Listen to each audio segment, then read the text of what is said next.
Assalamualaikum warahmatullahi wabarakatuh. Halo teman-teman, perkenalkan nama saya Arita Triani dengan NIM 231010057 dari kelas PAI 3 semester 5. Di video ini, saya akan membahas materi mengenai pernikahan dalam Islam. Pembahasan pertama tentang definisi dari pernikahan. Secara bahasa, pernikahan mengumpulkan, menggabungkan atau menjodohkan. Sedangkan menurut syariah, pernikahan adalah akad yang menghalalkan pergaulan antara laki-laki dan perempuan yang bukan mahramnya dan menimbulkan hak dan kewajiban masing-masing. Sedangkan ada pula menurut Undang-Undang Pernikahan Republik Indonesia Nomor 1 Tahun 1974, yaitu pernikahan adalah ikatan lahir batin antara seorang pria dan wanita sebagai suami istri dengan tujuan membentuk keluarga yang berbahagia dan kekal berdasarkan ketuhanan yang Maha Esa. Pembahasan kedua tentang tujuan pernikahan, yaitu yang pertama, memenuhi tuntutan naluri manusia yang asasi. Yang kedua, membentengi akhlak. Yang ketiga, mendapat keturunan yang soleh dan solehah. Yang keempat, mendapatkan ketenangan hidup. Yang kelima, meningkatkan ibadah kepada Allah Subhanahu wa Ta'ala. Dan yang keenam, menegakkan rumah tangga yang islami. Pembahasan ketiga tentang hukum pernikahan. Pernikahan yang hukumnya wajib, yaitu bagi orang yang telah mampu fisik, mental, ekonomi, maupun akhlak untuk melakukan pernikahan, mempunyai keinginan untuk menikah, dan jika tidak menikah, maka dikhawatirkan akan jatuh pada perbuatan maksiat, maka wajib baginya untuk menikah.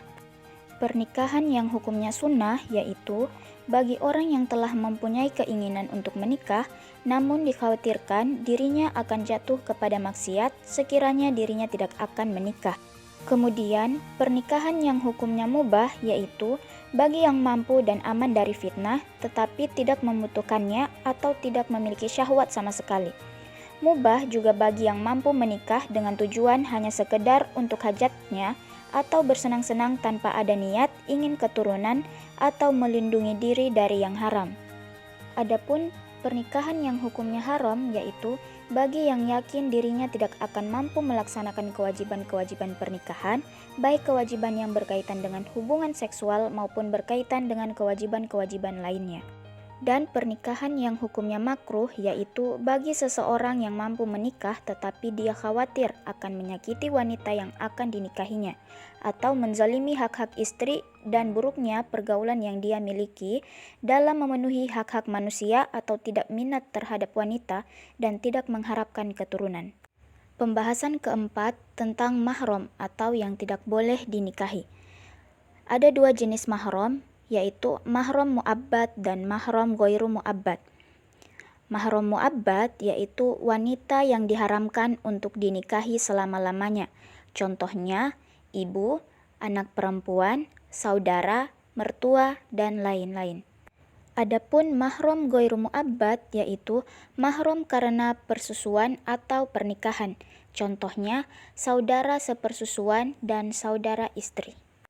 Pembahasan kelima tentang rukun pernikahan. Rukun nikah adalah segala sesuatu yang harus ada dalam pernikahan. Jika salah satu tidak ada, maka hukum pernikahan menjadi tidak sah.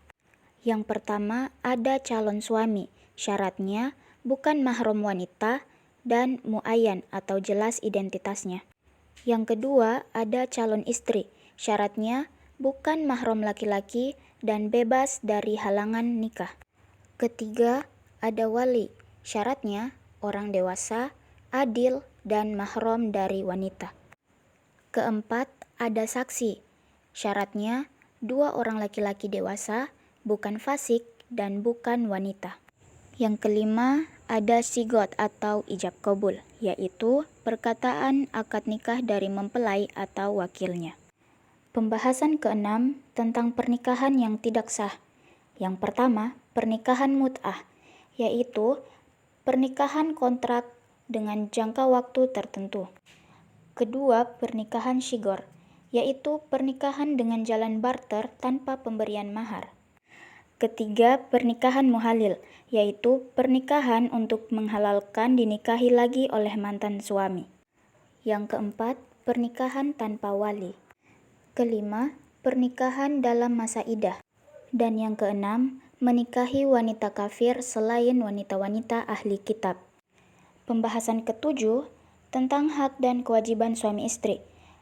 Yang pertama, kewajiban bersama suami dan istri yaitu memelihara dan mendidik anak, berbuat baik pada keluarga, setia dan harmonis. Kedua, kewajiban bagi seorang suami antara lain menjadi pemimpin, memberi nafkah dan membimbing, dan bertanggung jawab pada keluarga.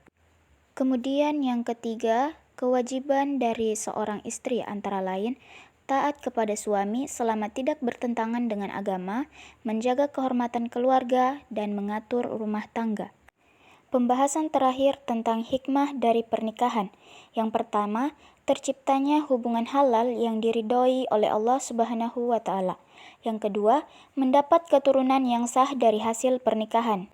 Yang ketiga, kerjasama suami dan istri dalam mendidik anak. Yang keempat, terpeliharanya kehormatan suami dan istri dari zina. Dan yang kelima, menjalin silaturahim antar keluarga besar. Kesimpulannya, pernikahan dalam Islam adalah sebagai ibadah untuk membangun keluarga yang harmonis dan sakinah, sebagai sarana menjaga kesucian diri dari dosa, sebagai jalan memperoleh keturunan yang soleh dan solehah, serta mengikuti sunnah Rasulullah SAW demi keberkahan dalam hidup berumah tangga. Sekian pembahasan materi dari saya. Terima kasih. Wassalamualaikum warahmatullahi wabarakatuh. See you!